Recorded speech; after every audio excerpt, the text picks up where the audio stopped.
of the recent years, we have seen how uh, from a technology which was mostly used by the military, then by the private sector, it has gone mainstream, where people have started using encryption, no, even often unknowingly.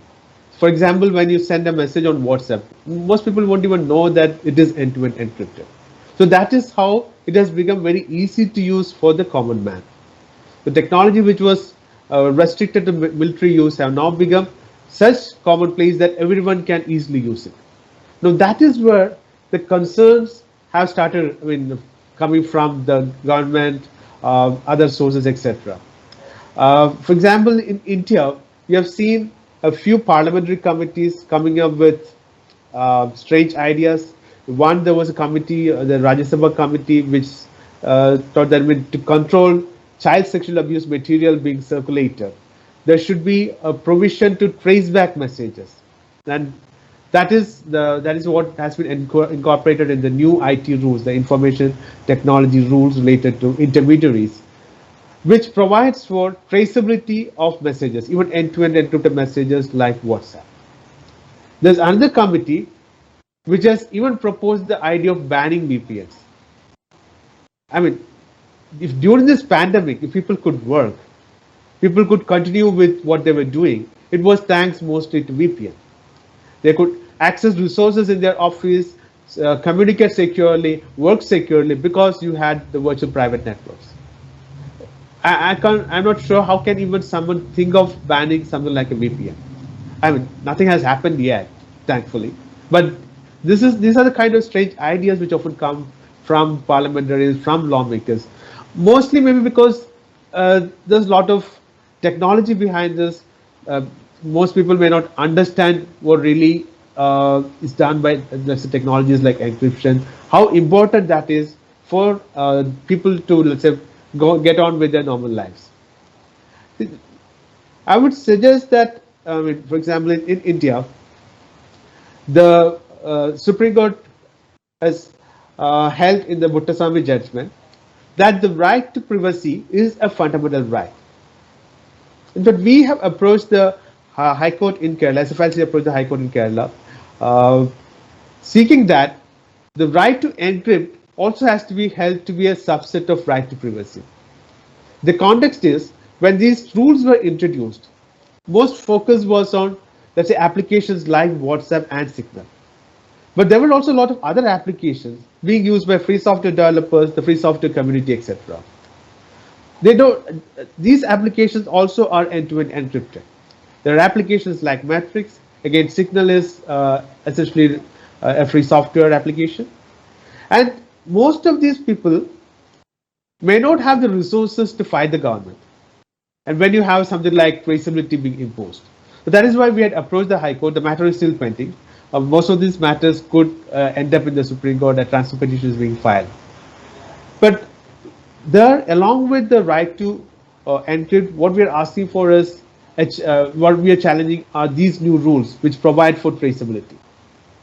So these are the kind of things which are happening where encryption has become so much a part of our lives, so much a part of our communications, ensuring that we can communicate safely, we can communicate privately with our maybe colleagues, with the case of journalists, with their sources, etc. And that is being attacked by governments across the world. For example, the Five Eyes countries, along with India and Japan, had written asking for companies to provide for backdoors. So that exactly is the problem, where if you are providing for a backdoor, the backdoor is not just for the government. It could also be for other bad actors. Once you open up something, you can't say that it will be restricted only for the government.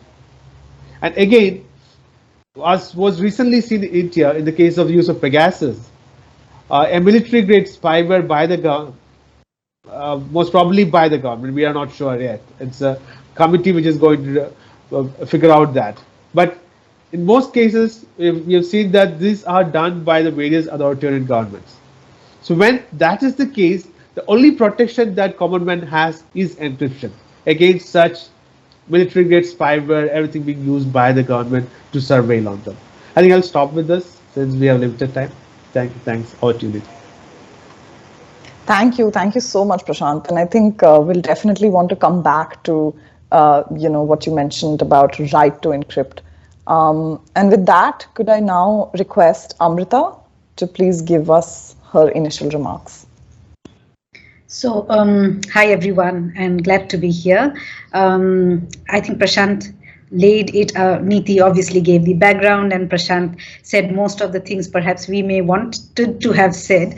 But, taking a cue, I'll look at it from the APAC level also and how, things are developing. As in most governments today are thinking that perhaps getting access to encrypted devices is going to solve most of the issues, and governments all across, you look at Australia with their TOLA, Japan is also starting to speak, you look at Europe, you look at even Canada trying to speak, Belgium having something, as in everywhere governments are trying to kind of look at the option of having some access to encrypted data.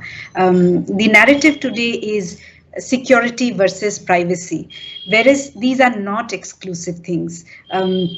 It is just not about the conversation goes into, is national security more important or individual rights? But it is just not about individual rights, it is also about economies, as in, like Prasanth was saying, that it is just not being used by governments, it is being used by businesses. And when we look at businesses, it's just not the big companies, there are small companies too who are catering to others. We can't just let the narrative be with big companies. And the conversation is going to the content.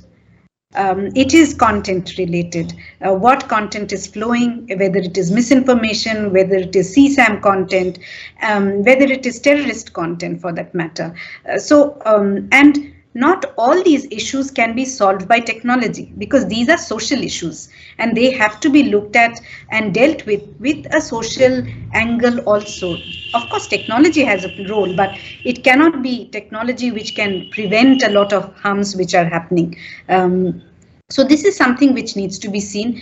The economic loss or the loss which is happening if we break the encryption, the trust which we lose, the security which we lose, which Prasanth was also elucidating to, that if you break something, it will give access to other people also whom you don't want them to access.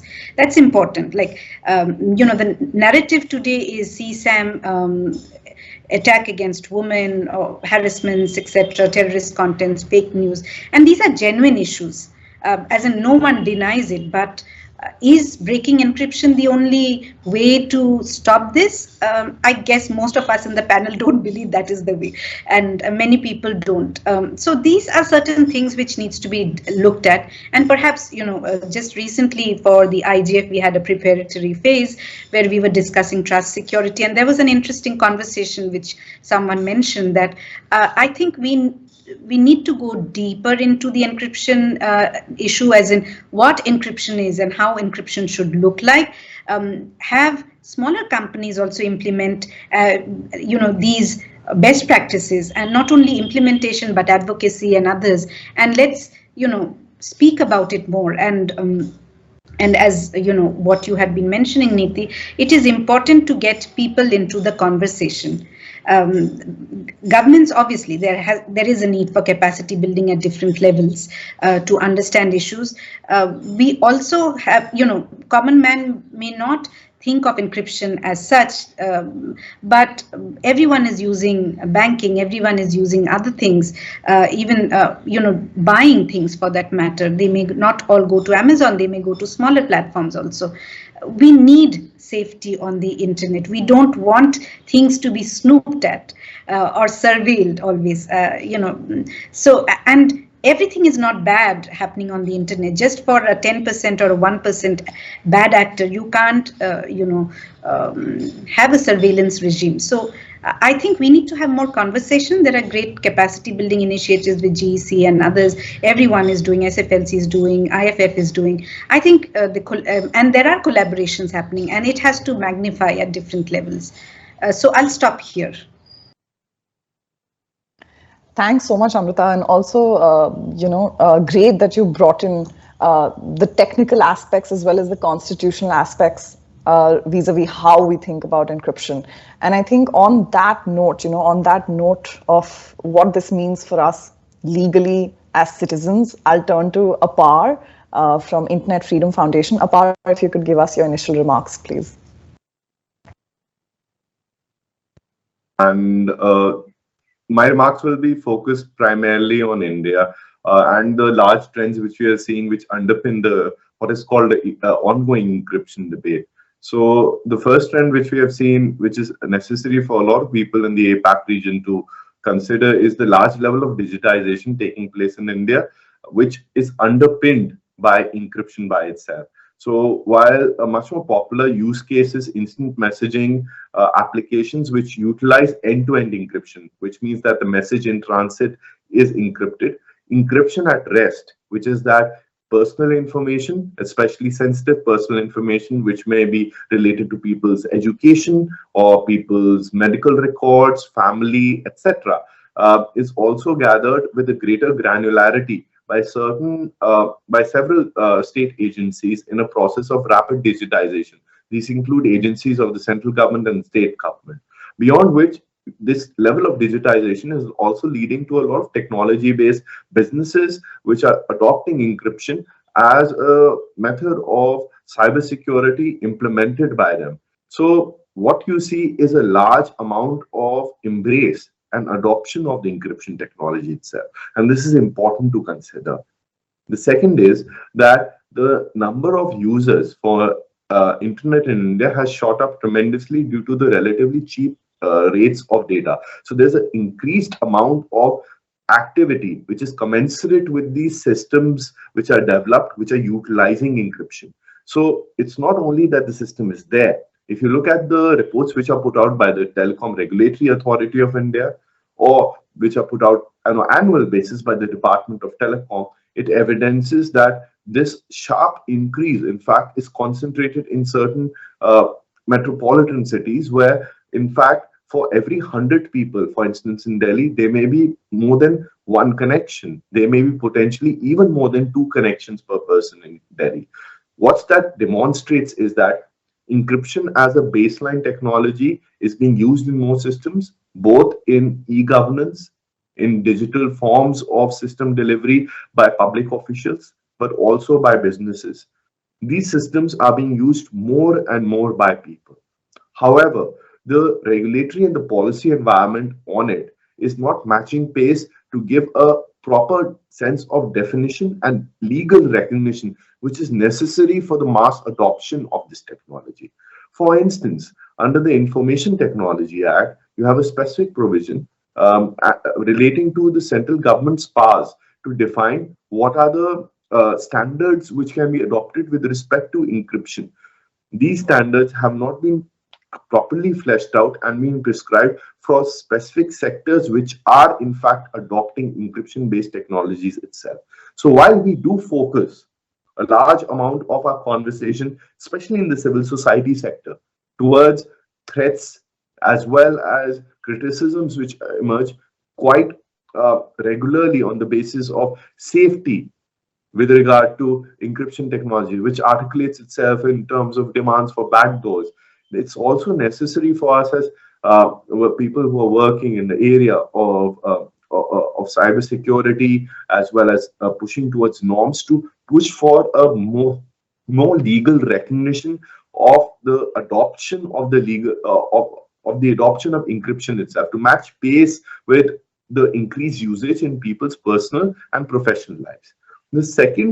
The third large trend which evidences these injuries, which has been briefly adverted by Prasanth in his initial remarks and by Amrita, is what is called as the concept of traceability. And this is another large trend which evidences frequent regulatory tussles which have taken place in the past. This is evidenced either through the government's demand from BlackBerry to store local keys in India, which was a historic demand years ago, I think in 2009 to 2012, which was one of the high points of how this kind of regulation may have been necessary, or may have been the notification of certain decryption powers which were specifically provided under the Information Technology Act. But I've found the most concerning provision under the traceability requirement, which is under Rule 4.2 of the IT rules made on February 25th, 2021 this year. I'll just read it out briefly for the benefit of the audience in the APAC region who may not know it. It states, and I'm starting right now, quote, a significant social media intermediary providing services primarily in the nature of messaging shall enable the identification of the first originator of the information on its computer resource as may be required by judicial order passed by a court of competent jurisdiction or an order passed under Section 69 of the competent authority as per the Information Technology Procedure and Safeguards for Interception, Monitoring, Decryption Rules 2009. End of quote. It further provides, and I'm again reading from this, is that provided also that in complying with the order for identification of the first originator, no significant social media intermediary shall be required to disclose the contents of any electronic message, any information related to the first originator, or any information related to its users. Now, there is a seeming contradiction here where the government is trying to indicate that it's not interested in the actual content of the message, but at the same point in time wants to identify who sends the first message on an instant messaging platform. The underlying basis of this emerges from a social alarm or a social panic which was inspired around reports of child abduction leading to lynching in several parts of India, which was being reported quite actively in media reports by the press. And it was being said that this was facilitated through instant messaging, which is enabled through the internet, which utilized end-to-end encryption and prevented law enforcement from identifying who was composing the child abduction rumors in the first place by itself. However, we have seen over a period of time and deeper levels of examination have shown that it was not encryption which was at fault, and even the solutions which are proposed do not lead to the outcomes of identification of the first originator, given that you just need to change the capitalization of a message, a small punctuation, or even changing or inserting an image in it, which can result in the information being identified as fresh information, thereby there being a fresh originator for each message by itself.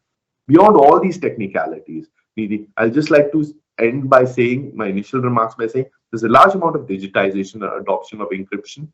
It's being used for ensuring safety and privacy for people, both by government as well by the private sector. There's the absence of definition of norms and legal standards, how and when it can be used. It's fairly spread off all across the place. And at the same point in time, you see these regular arguments without a well-substantiated basis that we need to break encryption, build backdoors, or you need to add a traceability in end-to-end encryption, which is when the message is being transmitted. So law enforcement can identify people who send messages over it, which would undermine privacy, but also does not satisfy the purposes of law enforcement itself.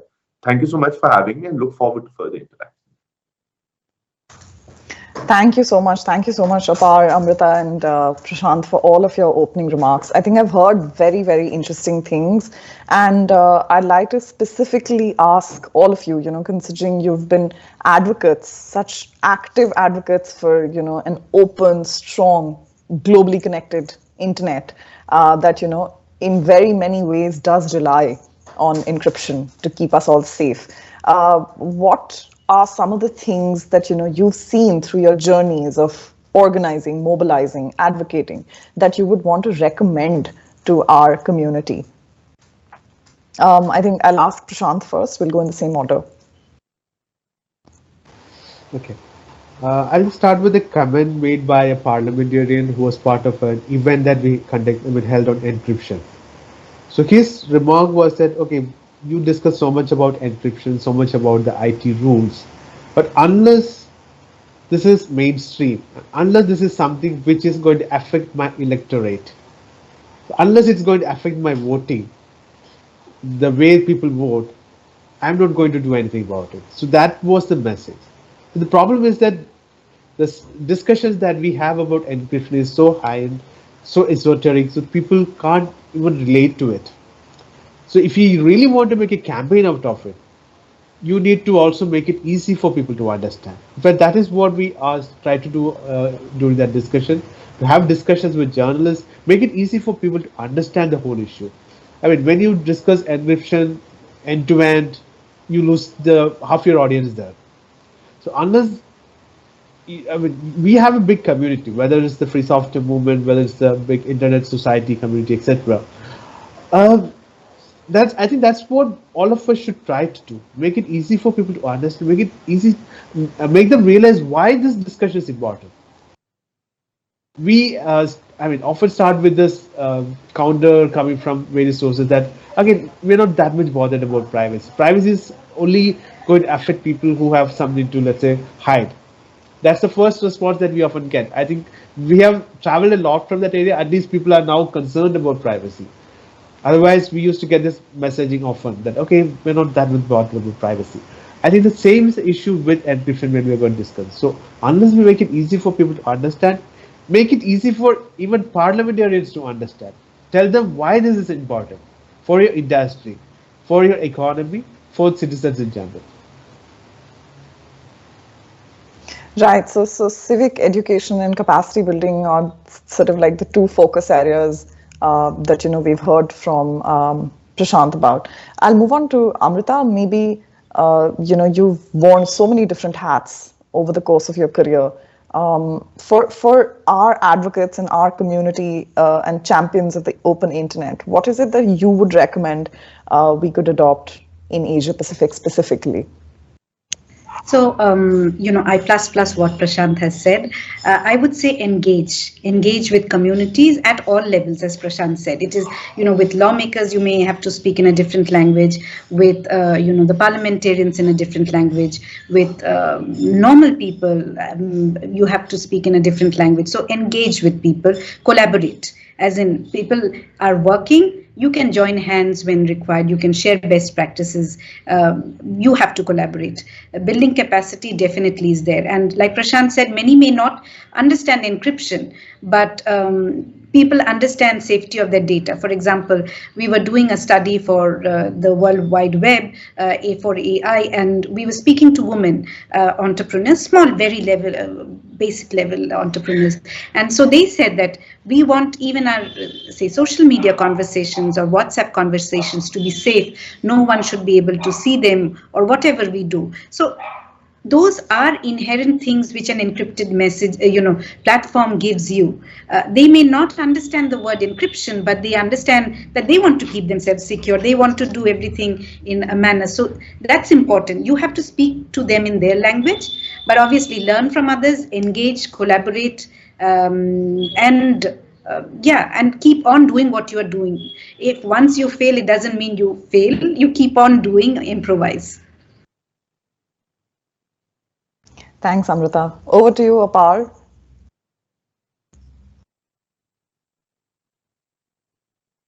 Apar, you may be on mute. In our work, thanks so much.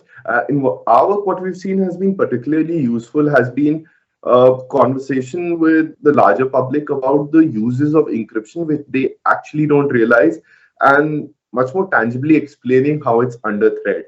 And this needs to be done by people who are specialists in public literacy and can involve in these conversations quite often. The issue has been, for instance, even in this conversation, is that there's a format for an expert-led conversation, and quite often experts in public policy or law are not the experts for civic advocacy by itself, for campaigns by itself. So I would say that the first great learning which has come through our work and what we've implemented has been that there's a difference between a doctor and a lawyer. There's also a difference between a lawyer and a digital creator or a person who can engage large numbers of people using social media. And quite often our learnings have been that once you do resource for this over a period of time, there's also a large amount of community questions, understanding, curiosity which develops. And I think that's where a larger amount of the investment of resources need to be made, without reducing the already existing commitments as well as resources by philanthropies, by institutions towards research and advocacy around the defense of encryption. Okay, because when that community is engaged and knows what's the value of encryption, they'll be able to speak up on it. Rather than just saying encryption is good for you, we have to explain that. We need to get into that conversation. The second is that beyond these specialists and specifically resourcing for this, is to also engage with the criticisms around encryption. So rather than just saying a self-evident truth that encryption is good for us, or encryption it helps us keeps us safe and private, thereby all other social concerns and individual grievances which come through it need to be discounted, is not fair. To engage with it rationally is required quite often, and helps us actually sometimes uncover that the very basis of the demands is faulty. For instance, the demand around in the adding traceability to end-to-end encryption, so the police can catch a person who's been sending rumors leading to acts of violence, is not really well demonstrated. Because when you go to an expert, they will say, well, each message has an independent value, and that value can be changed with a very small change by itself. So engaging with the criticisms as well as the use cases around encryption which may threaten security, individual as well as group or national security, is very much necessary. And these are the two things which have come through learnings in our work.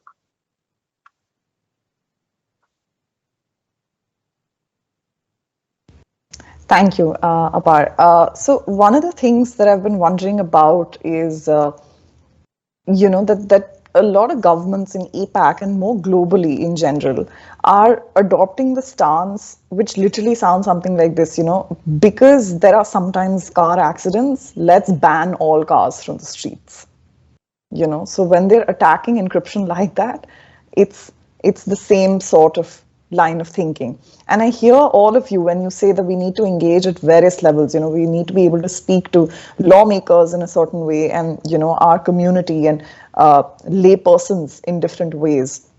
My question is, if a particular country faces the threat of a bill or a policy consideration that may threaten or undermine end-to-end encryption, especially for personal use, right? Because we've been seeing more and more attacks, especially on end-to-end encryption, which ensures safety of data between the intended recipient as well as the sender. So not even the platform can see that information.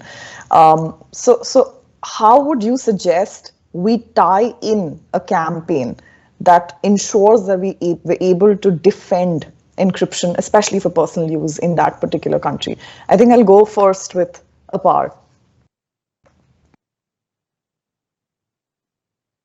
I think, Neeti, especially in countries in the APAC region, or our own learnings from India has been that any kind of campaign around encryption will not be about encryption.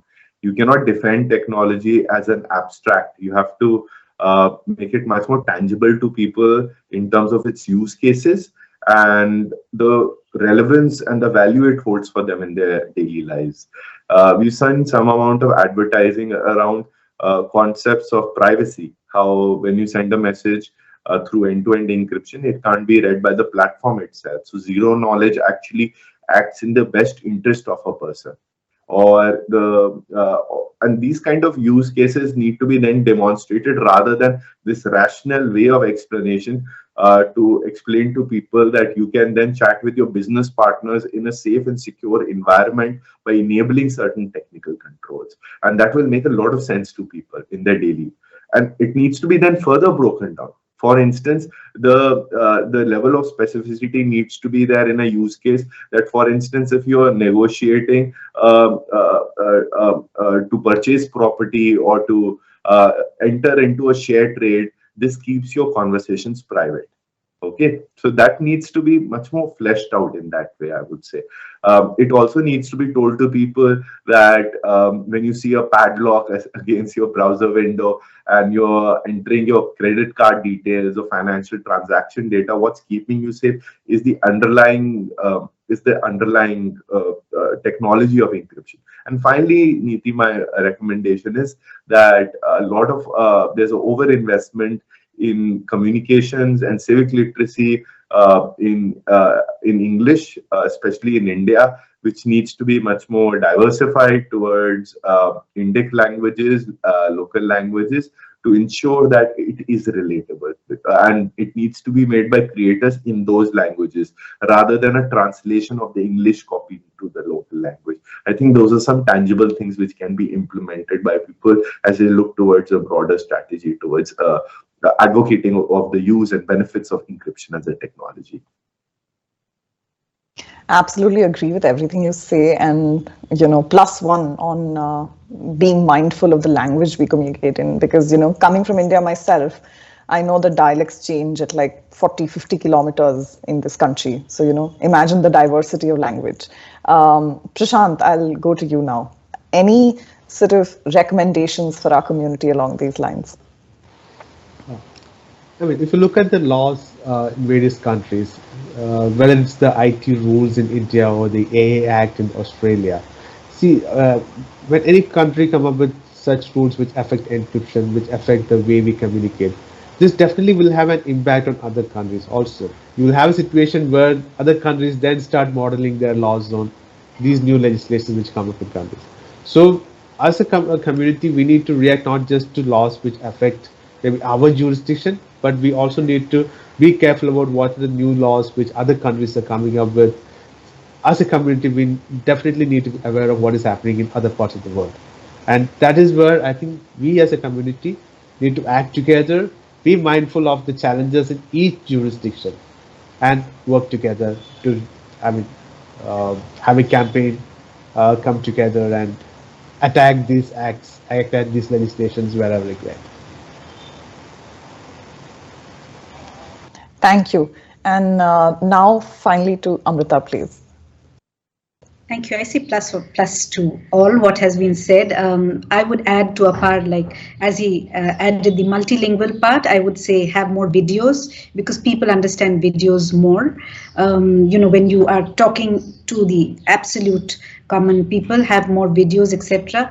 At a higher level, perhaps, as Prasanth mentioned, having conversations, being mindful of what one government does, because everyone copies it, is something. Having more dialogues between the, I would say the parliamentarians or decision makers at even an APAC level, having more capacity building. And capacity building should not only happen by lawyers or by, public policy people. There should be technology people also in the room to explain things, because many times the explanations also help in explaining that, look, this works, this doesn't work.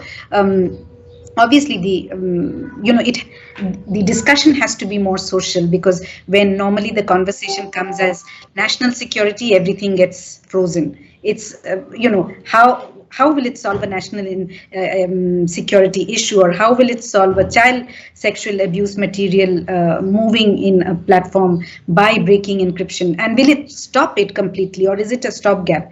Can we have more preventive measures taken, or proactive measures taken to address these social issues? So I think we need to have at a higher level a more conversation on what is a social issue, how it can be tackled, how technology can help to tackle it. And I think something which Apar said was very important is that, we also have to, there are certain issues which people are facing, governments are facing, and that is why they're coming to these kind of conclusions. What are the alternatives need to be reiterated to them, that without breaking a secured system, how can you address these issues?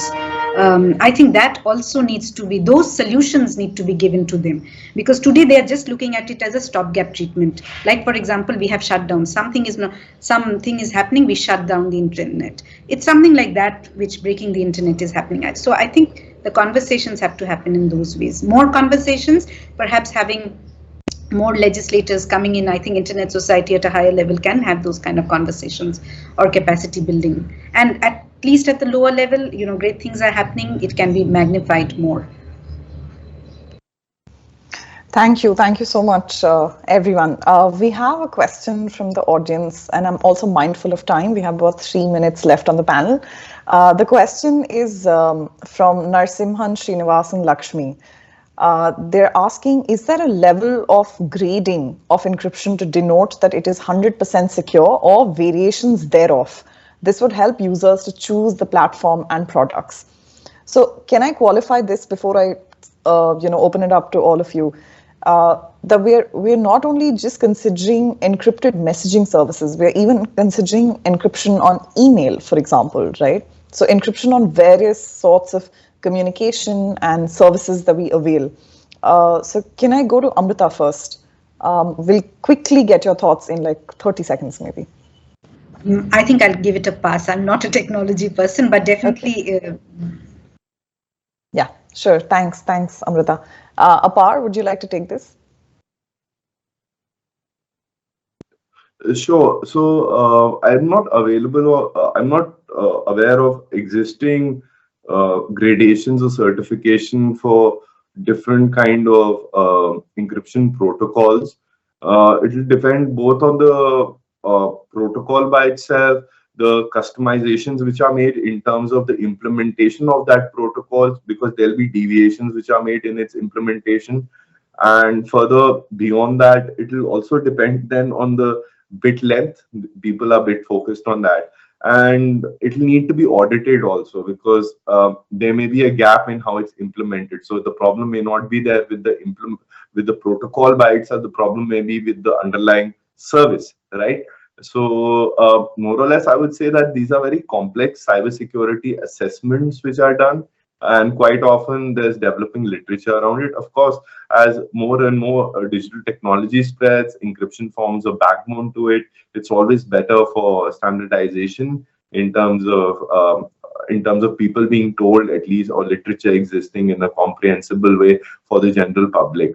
I would urge people to look at the work of Professor Manoj Prabhakar, who's much more of a theoretical cryptographer at IIT Bombay, or follow the work of Devayan Roy as well, or possibly reach out to them for much more specific answers around this.